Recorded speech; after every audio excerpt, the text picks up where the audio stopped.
Hello out there, and today we're going to be taking a look at yet a few more knife modifications that I've done recently.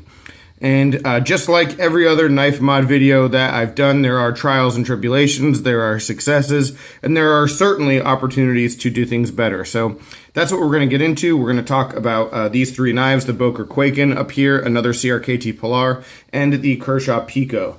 All right, and let's start with the Pilar, which I've started with a few times because I've modified a number of these by now. And this one really might be my favorite one that I've done so far. And this is for a buddy of mine, Razor Ramon, on Instagram. And what we have, I guess I'll just start with the blade.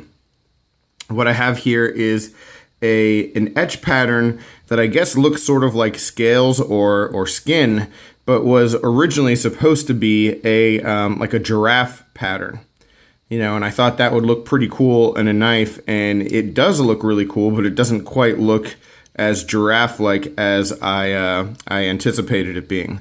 But overall, still a pretty neat look. We have that double layer, and then the stonewash on this, I used brass, a lot of sharp brass, so the lines in the stonewash are a little bit like long and wispy, and gives it a different kind of finish. The one thing, and you can see that that acid etch carries over to the spine and to the other side, which is pretty neat there if you check that out.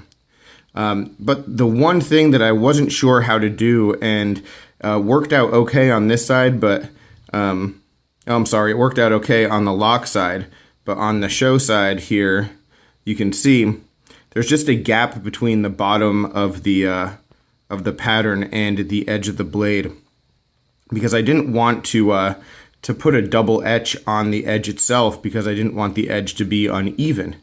So obviously I didn't want to run that pattern all the way down, but over here, I don't know, just left a little bit too much of a gap, and you can see on this side it is a little bit closer and works out a little bit better.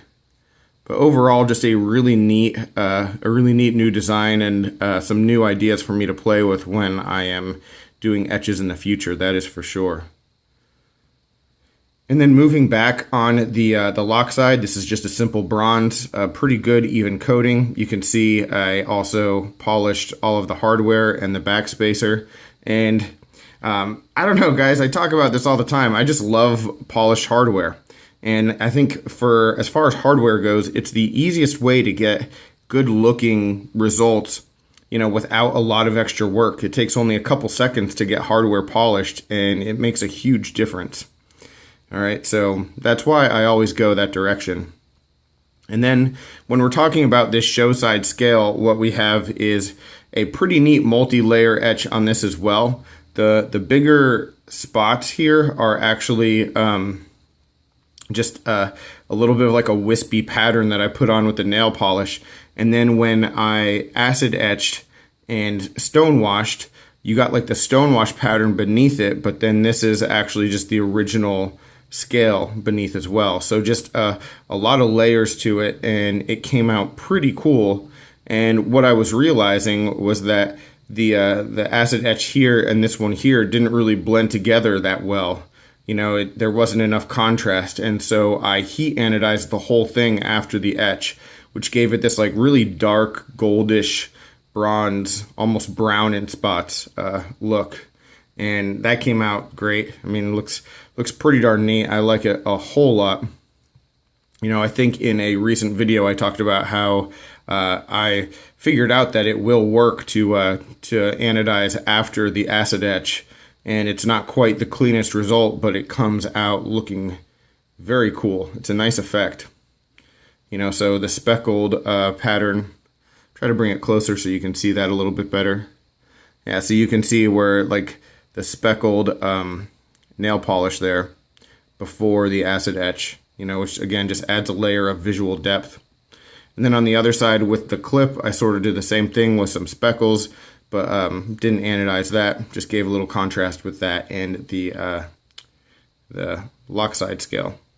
So overall, really happy with this one. Yeah, I got a whole lot out of the process too.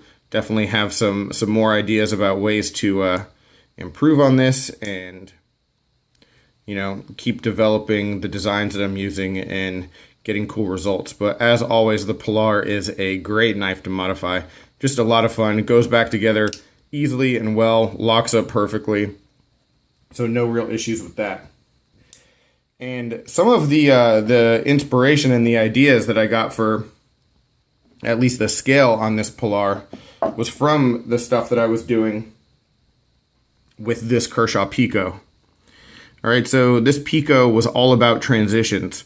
And what I was really trying to do was go from, you can see on this side, go from bronze to just like the regular scale to the acid stonewash. And, you know, it worked out pretty well. And what I really liked about it was this spot right here in the middle where you had that acid wash, but you also had like the speckles of the scale beneath. And so that's sort of what I was trying to go for on this entire scale, was that look right there. And I really enjoyed the way that came out. And so that's what we did over there. Did nothing to the blade on this because I really like the blade. You know, I like the satin flat and the stonewash swedge and grind.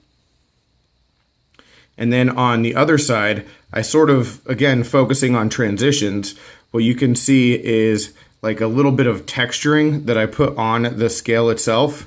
You know, so this is the finish on the regular scale, but then I just put a little bit of texturing on the scale with the Dremel. And so what we have is like bronze with texturing, texturing without bronze, and then we have just no bronze, no texturing. And if you look at the scale versus the blade, you can see that sort of correlates. You know, the corners correlate to like the way the finishes change. So it worked out pretty neat. Again, really focused on transitions and moving things around the knife. I tried to make that happen on the clip as well. Yeah, it worked out pretty well with this knife as well. Really like this Kershaw Pico, guys. I don't know if you've seen any videos where I talk about it before. This one, for a long time, got lost in the shuffle of how much I really like the Kershaw Weston, which is another Les George design from the same year. But the Pico is just an excellent knife in its own right. So fun one to modify. You can get a good bronze on it for sure if you want to, but just a good knife to have in the $20 range. So definitely recommend this guy. And then the last modification, well, I don't know. It's not really that big of a modification. It's one that you probably won't even be able to notice too much, but it's one that I want to talk about a little bit. And just the way I got this knife, I want to talk about as well, because maybe you'll see that as being useful. And so what I did on this knife, this is a Boker Kwaiken carbon fiber, by the way, and I thought that the hardware needed to be brighter. The hardware wasn't polished out of the box, and so I did that, polished up the hardware. No surprise there. And then what I wanted to do was get a bronze ano on the liners here. And the ano that I got, and you really can barely see, only in like the right light, even on camera, you can barely see that like sometimes you get a little hint of blue jumping out or a little bit of bronze. I anodized them, but it's very, very, very subtle, and you can only see it in the right reflection of light. So it is sort of cool because when you're carrying the knife, you'll get that like, there it is. But for the most part, you don't really know that it's there. Now, on the back spacer, though, you can see there is some color. So that definitely anodized some bronze and some blue. But then check that out. Let me close the knife. There's green there, which I've never really achieved from a heat ano. You know, and so I wasn't going for any specific color, was just trying to see what happened. I don't even know what material the backspacer was made out of, but it popped out green, which, I don't know, gives the whole thing maybe a little bit less classy of a look, but it does make it sort of punky, and I like that. So I'm going to stick with it. It is pretty cool.